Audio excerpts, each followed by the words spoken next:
আমাকে ভুলে যাওয়া যার পক্ষে সহজ, আমি চাই সে এই মুহূর্তে আমাকে ভুলে যাক। আমার সাথে কথা না বললেও যার কিচ্ছুটি যায় আসে না, আমি চাই তার সাথে আমার আর কখনো কথা না হোক।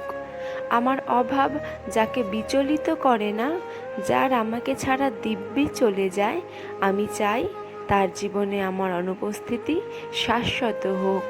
আমার অভিমান, আমার কান্না, আমার নির্ঘুম রাত যাকে বিন্দুমাত্র স্পর্শ করতে পারে না, আমি চাই তার আঙুল কখনো আমার আঙুল স্পর্শ না করুক।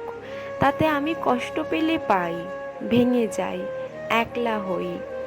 নিজের উপস্থিতির অবহেলা সহ্য করার থেকে তার অনুপস্থিতির অবহেলা ঢের ভালো।